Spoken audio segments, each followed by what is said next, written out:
A. Keterkaitan antara sila Pancasila. Menurut Hatta, karena Pancasila adalah 5 asas atau prinsip yang merupakan dasar dan ideologi negara, pemaknaannya dan penerapannya tidak bisa dipisah-pisah sebagai sila pertama. Ketuhanan Yang Maha Esa hadir menjadi sila yang memimpin atau menjiwai seluruh sila-sila lainnya. B. Makna sila dalam Pancasila. Masing-masing sila Pancasila memiliki makna yang dapat dijawai dan menjadi pedoman hidup di sekolah, bermasyarakat, berbangsa, dan bernegara. 1. Ketuhanan Yang Maha Esa. Ketuhanan berasal dari kata Tuhan, sedangkan Yang Maha Esa artinya Yang Maha Esa. Tidak ada sekutu baginya Yang Esa dalam hakikatnya, sifatnya maupun perbuatannya. Negara Indonesia didirikan atas landasan moral luhur, yaitu berdasarkan ketuhanan Yang Maha Esa. Sebagai konsekuensinya, negara menjamin warga negara dan penduduknya untuk memeluk dan beribadah sesuai dengan agama dan kepercayaannya, sebagaimana tertuang dalam pasal 29 UUD 1945. 1. Negara berdasarkan atas ketuhanan Yang Maha Esa. Dan 2. Negara menjamin kemerdekaan tiap-tiap penduduk untuk memeluk agamanya masing-masing dan beribadah menurut agama dan kepercayaan itu. 2. Kemanusiaan yang adil dan beradab. Kemanusiaan berasal dari kata manusia, yakni makhluk ciptaan Tuhan Yang Maha Esa, yang memiliki potensi pikir, rasa, krasa, dan cipta. Adapun kata adil mengandung makna bahwa suatu keputusan dan tindakan didasarkan pada ukuran norma yang objektif dan tidak subjektif, sehingga tidak sewenang-wenang. Sementara itu kata beradab berasal dari kata adab, artinya budaya. Jadi adab mengandung arti berbudaya, yaitu sikap hidup, keputusan, dan tindakan yang selalu dilindasi oleh nilai-nilai budaya, terutama norma sosial dan kesusilaan moral. 3. Persatuan Indonesia. Persatuan berasal dari kata satu yang berarti utuh, tidak terpecah-pecah. Persatuan mengandung pengertian bersatunya macam-macam corak yang beraneka ragam menjadi satu kebulatan.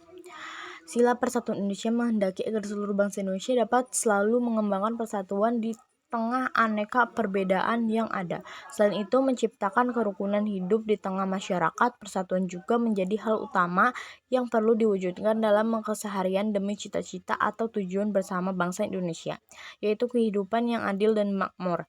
Cita-cita keadilan dan kemakmuran ini mustahil terwujud jika bangsa Indonesia hidup secara bercerai-berai. 4. Kerakyatan yang dipimpin oleh hikmat kebijaksanaan dalam permusyawaratan perwakilan. Sila keempat adalah kerakyatan yang dipimpin oleh hikmat kebijaksanaan dalam permusyawaratan perwakilan. Sila ini bermakna bahwa negara Indonesia adalah negara yang menganut demokrasi secara sederhana. Demokrasi dapat dimaknai bahwa negara dan pemerintah didirikan dari rakyat, oleh rakyat, dan untuk rakyat. Sebagaimana disampaikan Muhammad Hatta, demokrasi yang dianut oleh bangsa Indonesia adalah demokrasi yang berjalan di atas kebenaran, keadilan, kebaikan, kejujuran, kesucian, dan keindahan. Oleh karenanya, demokrasi yang dibangun di Indonesia hendaknya didasari atas Pancasila. 5. Keadilan sosial bagi seluruh rakyat Indonesia. Sila kelima adalah keadilan sosial bagi seluruh rakyat Indonesia. Sila ini bermakna bahwa pelaksanaan kehidupan berbangsa dan bernegara adalah untuk mewujudkan kehidupan seluruh masyarakat Indonesia yang adil dan makmur. Satu kesejahteraan bersama di mana semua rakyat dapat menikmati kehidupan yang bahagia, adil, dan makmur. Karena tidak ada lagi kemiskinan di dalam Indonesia merdeka, seperti impi Bung Karno pada pidato 1 Juni 1945. Dengan itu, sila kelima sebenarnya menjadi dasar sekaligus cita-cita yang hendak diwujudkan oleh negara ataupun kita semua sebagai bangsa Indonesia, seperti bangsa Indonesia yang dapat baca dalam pembukaan Undang-Undang Dasar NRI 1945 alinea keempat. Selain menjadi bagian dari dasar negara, keadilan sosial juga merupakan tujuan yang harus dilaksanakan oleh seluruh elemen negara dan bangsa Indonesia. C. Pancasila dalam tindakan. Bagi kalian penggemar sepak bola, tentu saja akrab dengan pengenalan lagu ini. Garuda di dadaku, Garuda kebanggaanku, ku yakin hari ini pasti menang. Lagu berjudul Garuda di Dadaku yang dipopulerkan oleh grup band netral itu selalu berkumandang saat tim nasional Indonesia bertanding melawan timnas negara lain. Lagu ini memang sangat populer, seolah menjadi nyanyian wajib bagi para pendukung timnas Indonesia. D. Pancasila sebagai ideologi negara. 1. Pengertian dan ciri ideologi.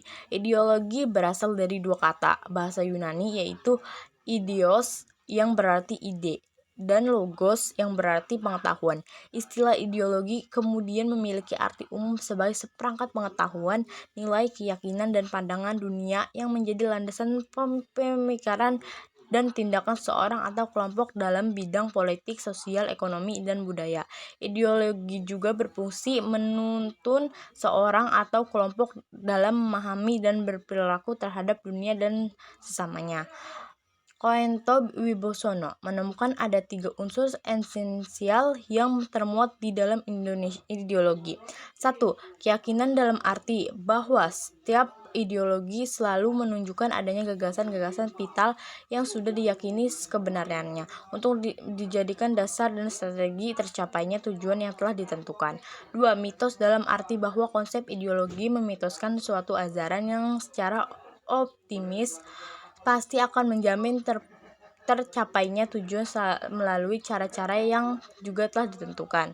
3. Loyalitas dalam arti bahwa setiap ideologi selalu menuntut keterlibatan optimal atas dasar loyalitas dari para subjek pendukungnya. 2. Pancasila sebagai ideologi negara Republik Indonesia. Dalam Dasar-Dasar Ilmu Politik, Miriam Budiarzo mendefinisikan negara sebagai sebuah organisasi yang menguasai wilayah dan menata masyarakat. Terdapat 4 unsur penting yang dimiliki suatu negara, yaitu 1. Wilayah yang memiliki batas. 2. Rakyat atau orang yang mendiam wilayah satu negara. 3. Pemerintah yang berdaulat yang menjalankan wewenang dan kekuasaan untuk mengatur kehidupan warganya. Dan 4. Kemampuan untuk berhubungan dengan negara berdaulat lainnya.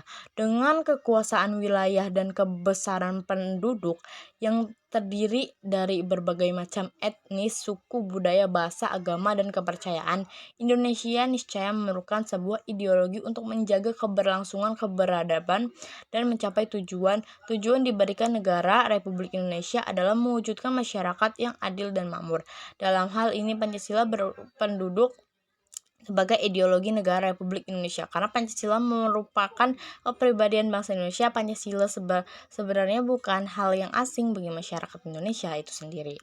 Nilai ketuhanan, kemanusiaan, persatuan, musyawarah mufakat, dan keadilan sosial tercermin dalam berbagai. 3. Pancasila sebagai meja statis dan Leicester dinamis. Dalam Pancasila Dasar Negara, Kursus Presiden Soekarno tentang Pancasila 2013, Soekarno menegaskan bahwa Pancasila adalah meja statis dan Leicester dinamis. Kata Leicester berasal dari kata berbahasa Jerman, Leuchtturm, yang berarti bintang penuntun. Sebagai meja statis, Pancasila dapat dikatakan sebagai titik yang mempertemukan dan mempersatukan keragaman bangsa serta mendasari ideologi dan norma negara. Soekarno mengatakan untuk mendirikan negara Indonesia yang masyarakat terdiri dari berbagai macam etnis, suku, budaya, bahasa, agama, dan kepercayaan, perlu terlebih dahulu menemukan sebuah dasar yang dapat mempersatukan. Untuk menemukannya, kita tidak perlu mencari kemanapun selain ke dalam jiwa masyarakat itu sendiri yang sudah ada di sana dan merupakan jati diri yang tindakan akan pernah berubah. Karena itu yang membuat masyarakat Indonesia adalah masyarakat Indonesia. Pada bagian sebelumnya disebut jati diri itu tercermin dalam berbagai ekspresi budaya, corak perekonomian, kehidupan sosial, dan spiritualitas masyarakat. Dasar ini tidak lain adalah Pancasila.